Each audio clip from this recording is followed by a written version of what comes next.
Hello and welcome to Better English in Tacoma.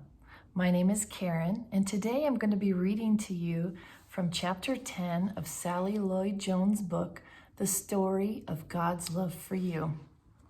This chapter is entitled God Makes a Way, and it's telling the story of Moses and the Red Sea from Exodus chapters 14 and 15. Moses and God's people escaped out of Egypt and into the wilderness. They didn't know the way, but God knew the way, and He would show them. I will bring you to a new home, a special land, God promised them. I will look after you. I am with you. God sent a big cloud for them to follow, a pillar of smoke stretching up to the sky. It moved in front of them as they walked and shaded them from the blazing heat of the day. And when it was time to rest, it stopped. All through the cold desert nights, it kept them warm, glowing like a fire. God led His people through the desert to the edge of a great sea. They were just wondering how to cross it when suddenly they heard a terrible thundering and pounding. It sounded almost like horses' hooves. They shaded their eyes to look back and screamed. It was Pharaoh and his army were coming to get them. Pharaoh had changed his mind again.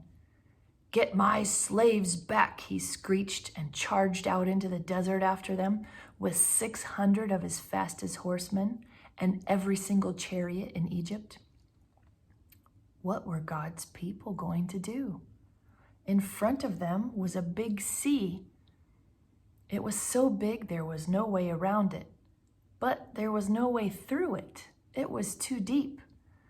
They didn't have any boats, so they couldn't sail across, and they couldn't swim across because it was too far, and they would drown. And they couldn't turn back because Pharaoh was chasing them. They could see the flashing swords now, glinting in the baking sun and the dust clouds, and chariot after scary chariot surging toward them. So they did the only thing there was left to do. Panic! "We're going to die," they shrieked. "Don't be afraid," Moses said. "But there's nothing we can do," they screamed. "God knows you can't do anything," Moses said. "God will do it for you. Trust Him and watch." "But there's no way out," they cried. "God will make a way," Moses said. Another minute and it would have been over. But then the strangest thing happened. God made the pillar of smoke move. It moved behind His people and hid them from the Egyptians. Then God sent a strong east wind to blow all night long. It blew on the water of the big sea. It blew it to the left and blew it to the right until it blew it into two towering walls of water. And there, right through the middle of the sea, a muddy pathway opened up. And God's people walked across on dry land. When the Egyptians tried to follow, the walls of water crashed back down on them and swallowed them up. God's people were safe. They danced and laughed and sang and thanked God. When there had been no way out, God had made a way. Many years later, once again, God was going to make a way where there was no way.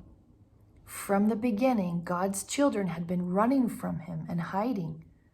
God knew His children could never be happy without Him, but they couldn't get back to Him by themselves. They were lost. They didn't know the way back. But God knew the way, and one day He would show them. Stay tuned for next time when we read chapter 12. Thank you for joining us today on Better English in Tacoma, and we'll see you again soon.